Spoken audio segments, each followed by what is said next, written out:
Shalom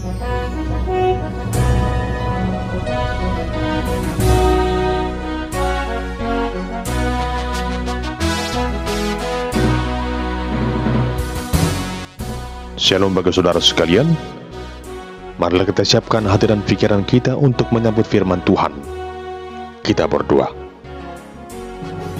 Damai sejahtera Allah yang melampaui segala akal, itulah yang memelihara hati dan pikiranmu di dalam Kristus Yesus Tuhan kita. Amin. Jemaat yang dikasihi Tuhan Yesus Kristus, firman Tuhan yang menjadi nas khotbah di minggu ke-15 setelah Tridentatis pada tanggal 17 September tahun 2023. Diambil dari surat 1 Korintus pasal yang keempat, ayat yang pertama hingga ayat yang kelima. Beginilah firman Tuhan. Demikianlah hendaknya orang memandang kami sebagai hamba-hamba Kristus yang kepadanya dipercayakan rahasia Allah, yang akhirnya dituntut dari pelayan-pelayan yang demikian ialah bahwa mereka ternyata dapat dipercayai. Bagiku, sedikit sekali artinya, entahkah aku dihakimi oleh kamu atau oleh suatu pengadilan manusia. Malahan diriku sendiri pun tidak kuhakimi, sebab memang aku tidak sadar akan sesuatu. Tetapi bukan karena itulah aku dibenarkan. Dia yang menghakimi aku ialah Tuhan. Karena itu janganlah menghakimi sebelum waktunya, yaitu sebelum Tuhan datang. Ia akan menerangi juga apa yang tersembunyi dalam kegelapan, dan ia akan memperlihatkan apa yang direncanakan di dalam hati. Maka tiap-tiap orang akan menerima pujian dari Allah. Demikian pembacaan firman Tuhan. Saudara terkasih dalam nama Tuhan Yesus Kristus, adapun yang menjadi tema dalam ibadah minggu saat ini adalah jangan menghakimi. Jemaat yang terkasih, ada sebuah ilustrasi demikian. Ada sepasang suami istri yang baru pindah ke sebuah kompleks perumahan. Suatu pagi seperti biasa, di saat mereka sedang sarapan, suami istri tersebut melihat keluar dari jendela kaca di rumahnya di saat tetangga depan rumah mereka sedang menjemur pakaian. Sang istri langsung memberi komentar, memprotes kerja tetangganya itu. Katanya demikian, "Wah, itu baju-bajunya dicuci kurang bersih. Sepertinya ibu itu tidak tahu cara mencuci pakaian dengan benar." Lalu suaminya menoleh, namun dia terdiam, tidak memberikan komentar apapun. Dan sejak hari itu, setiap pagi ketika mereka sarapan dan melihat tetangganya menjemur pakaian, selalu saja sang istri memberikan komentar yang buruk tentang kurang bersihnya si tetangga mencuci pakaiannya. Berkali-kali dia memberikan tanggapan, mungkin ibu itu perlu sabun cuci yang lebih bagus, sebab cuciannya selalu kotor. Itulah perkataan dari ibu tersebut. Lalu setelah seminggu berlalu, di suatu pagi seperti biasa, sang istri heran melihat pakaian-pakaian yang dijemur tetangganya itu, yang kini ia lihat begitu cemerlang dan bersih. Lalu si ibu itu berkata kepada suaminya, "Wah, ternyata ibu itu telah belajar bagaimana cara mencuci pakaian benar ya. Apa yang tegur supaya dia ganti deterjennya dengan deterjen yang bagus?" Lalu sang suami berkata demikian, "Istriku, tahu nggak, kalau tadi pagi aku bangun pagi-pagi sekali dan aku sempatkan membersihkan jendela kaca kita. Setelah aku perhatikan, ternyata kaca rumah kita yang kotor selama ini, bukan pakaian tetangga yang kotor." Mendengar itu, si istri pun malu dan terdiam seribu bahasa, karena dia sudah terlanjur menghakimi tetangganya yang katanya pakaiannya kotor. Ia tidak becus mencuci pakaian, tapi nyatanya adalah bukan pakaian tetangga yang kotor, melainkan kaca jendela rumahnya lah yang kotor selama ini. Jemaat yang terkasih, begitulah yang sering terjadi dalam hidup ini.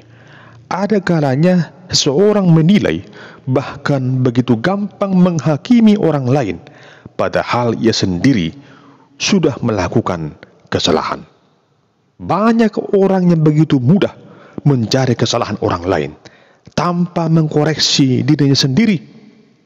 Sungguh benar yang dikatakan Tuhan Yesus dalam Matius 7 ayat 3. Mengapakah engkau melihat selumbar di mata saudaramu, sedangkan balok di dalam matamu tidak engkau ketahui? Jemaat Tuhan, apa yang kita lihat pada saat menilai orang lain tergantung kepada kejernihan pikiran atau jendela hati kita.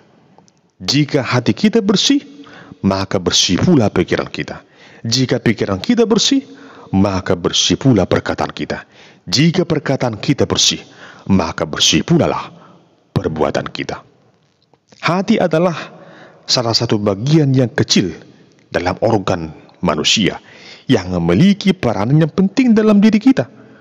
Baik buruknya seseorang dapat ditentukan oleh hatinya. Karena itu jagalah hatimu baik-baik, sebab hati ini menentukan jalan hidup kita. Seperti firman Tuhan berkata dalam Amsal 4 ayat 23. Jagalah hatimu dengan segala kewaspadaan, karena dari situlah terpancar kehidupan. Jemaat yang dikasihi Tuhan, firman Tuhan saat ini tidak terlepas dari situasi atau konteks penulisan surat Korintus pada saat itu, di mana pada saat itu Paulus mendengarkan situasi jemaat Korintus yang terpecah akibat ego mereka masing-masing. Walau jemaat Korintus dikenal sebagai jemaat yang besar dan mapan dalam segala hal, namun dalam kehidupan rohani mereka belum dewasa. Mereka sering berdebat, saling menghakimi. Bahkan Rasul Paulus pun juga mereka hakimi dengan menuduhkan seolah Rasul Paulus tidak peduli kepada mereka karena Paulus sudah begitu lama tidak datang ke kota Korintus. Padahal saat itu Paulus sedang mengerjakan pekerjaan memberitakan Injil ke berbagai tempat. Artinya mereka terlalu cepat menuduhkan sesuatu hal yang tidak beralasan. Sebab itu dalam pasal yang keempat ini, Rasul Paulus mengoreksi pemahaman mereka mengenai perihal tentang pemimpin rohani. Menurut Rasul Paulus, bahwa seorang pemimpin rohani itu sebagai hamba-hamba Kristus yang kepadanya telah dipercayakan rahasia Allah. Perkataan rahasia Allah merujuk pada suatu hal yang sangat agung, sesuatu hal yang tersembunyi. Tentu yang namanya rahasia adalah sesuatu yang tersembunyi, yang disampaikan hanya kepada orang yang dipercayai. Jadi dengan demikian rahasia Allah hanya diberikan kepada para hamba-hambanya, kepada hamba-hamba Kristus yang kepadanya dipercayakan rahasia dari Allah. Dalam hal ini termasuk kepada para rasul, termasuk kepada Rasul Paulus. Adapun yang dimaksud dengan rahasia Allah adalah segala rancangan Allah yang belum diketahui oleh dunia ini. Dan seseorang yang dapat mengerti rahasia Allah hanyalah orang kepercayaan Allah, yaitu para hambanya. Tentunya jemaat yang dikasihi Tuhan, Rasul Paulus dan para rasul lainnya adalah hamba Allah, hamba Kristus yang layak untuk dihargai oleh umat yang mereka layani, oleh umat yang mereka kasihi. Namun apa yang terjadi justru berbanding terbalik, di mana para jemaat di Korintus tidak lagi menghargai Paulus sebagai rasul yang merintis dan mendirikan jemaat di Korintus, yang membawa mereka untuk percaya kepada Tuhan Yesus. Perilaku jemaat Korintus saat itu ibarat membalas air susu dengan air tuba. Sebenarnya Rasul Paulus tidak menuntut hal yang berlebihan dari jemaat Korintus, melainkan satu hal yang ia harapkan, agar jemaat Korintus sehati sepikir, tidak terpecah, tidak mengandalkan hikmat dan kekuatan, dan tidak menghakimi sesama manusia. Itulah yang diharapkan Paulus, agar mereka jangan menghakimi. Saudara yang terkasih, seorang hamba tentu harus menjaga kepercayaan penuh yang diberikan oleh tuannya. Bagi Paulus, ini berarti setia pada Injil. Bagi Rasul Paulus, hal itu berarti kesetiaan kepada Injil yang telah diterimanya dari Kristus. Maka bagi Paulus juga, pendapat orang Korintus tentang bagaimana ia menjaga kepercayaan dari Allah bukan merupakan suatu hal yang penting. Evaluasi pribadi tentang kinerjanya sendiri juga bukan merupakan hal yang utama dan bukan mereka yang menilainya. Apa yang penting bagi Paulus adalah penilaian Allah terhadap pelayanannya. Hingga suatu waktu kelak dia akan menerima pujian dari Allah.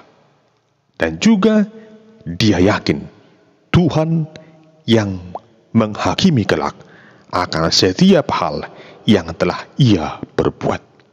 Bukan manusia yang menilai, bukan manusia yang menghakimi, tapi Tuhanlah Sang Hakim Agung yang sejati, yang menilai, yang menghakimi setiap perbuatan yang diperbuat oleh para hambanya.